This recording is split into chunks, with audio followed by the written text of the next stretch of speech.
Հաղթահարելով ձյունապատ ճանապարհը, Զորամասի հրամանատարի տեղակալի ուղեկցությամբ բարձրանում ենք մարտական հենակետեր։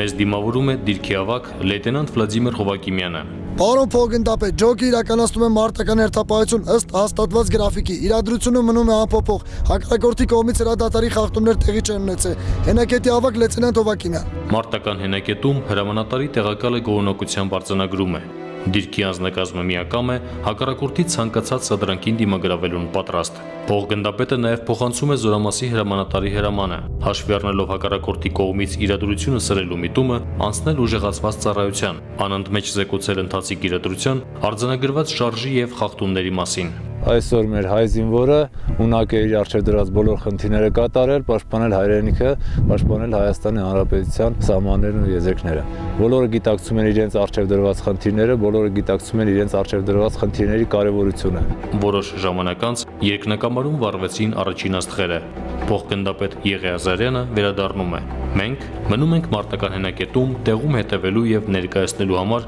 գիշերային հերթապահության բարդ ու պատասխանատու ծառայության առանձնահատկությունները։ Դիրքում հերթափոխ է։ Հաշվի առնելով եղանակային բարդ պայմանները, զինվորները ծառայությունը անցկացնում են հատուկ բրդյա վերարկուներով։ Դիրքի ավագ նախկինում պայմանագրային զինծառայող Վլադիմիր Հովակիմյանը իր բարեխիղճ եւ օրինակելի ծառայության համար ամիսներ առաջ արժանացել է սպայական լեյտենանտի զինվորական կոչման։ Նա փաստում է, որ իր ապագան այլևս չի պատկերացնում առանց մարտական ծառայության։ Որովհետեւ հայրենասեր եմ, ծառայությունն ինձ դուր է գալի եւ ես դրա համար այս ծառայությունն եմ ընտրել, մենք բոլորս է ծառայում ենք մեր հայրենիքի համար։ Տարիների ընթացքում մարտական ծառայությունը, հենակետն ու անձնակազմը Վլադիմիրի համար դարձել են կյանքի անբաժան ուղեկիցներ։ Իր ենթականներով հպարտացող լեյտենանտը գորովանքով է խոսում հայ զինվորի ու նրա ոգու մասին։ 100% զգում ես իրաց մոտ ոգի կա։ Եղել է շատ ժամանակ գիշերային տագնապ եմ տվել, չի եղել մի հատ զինվոր, որ ընկճվի վախնա։ Հաստատ ինձնից շատ ոգևորված, ինձնից շատ դուխով ելել են ու իրաց խնդիրը կատարել են, իրաց շրջանաձև պաշտպանությունը կատարել են։ Մոտեցավ ընթրիքի ժամը։ Ժամկետային զինծառայող Արտուրը սկսեց ճաշի պատրաստումը։ Մարտական դիրքում անձնակազմը ապահովված է սնունդով, խավիար, ղթասրացկա, ջեմ, մի խոսքով ամեն երշիկ, սալ, ամեն ինչը թարմ է, շատ համեղ, բայց առավելապես շատ սիրում ենք ղթասրացկաթը։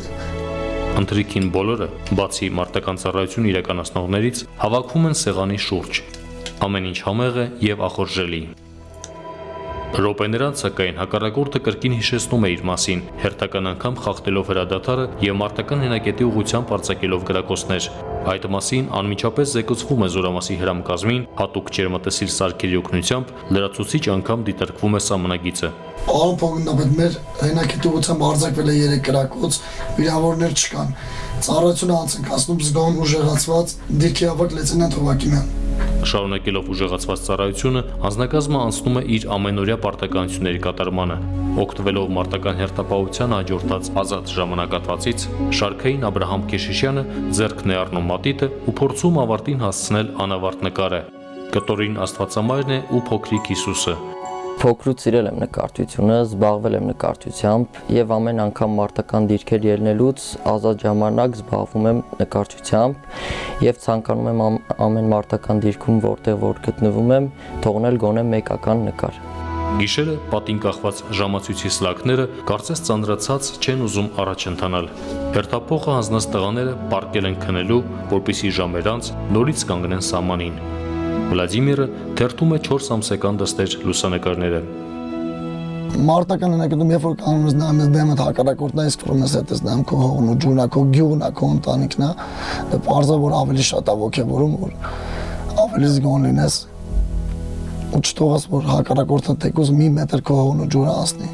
Վաղ առավոտյան արևը կրկին կարմիրով ներկեց սարերի գագաթները, ներքևի գյուղերից էլ լսվեցին ակլորների կանչերը։ Սահմանագոտում բացվում էր հերթական խաղաղ լուսաբացը։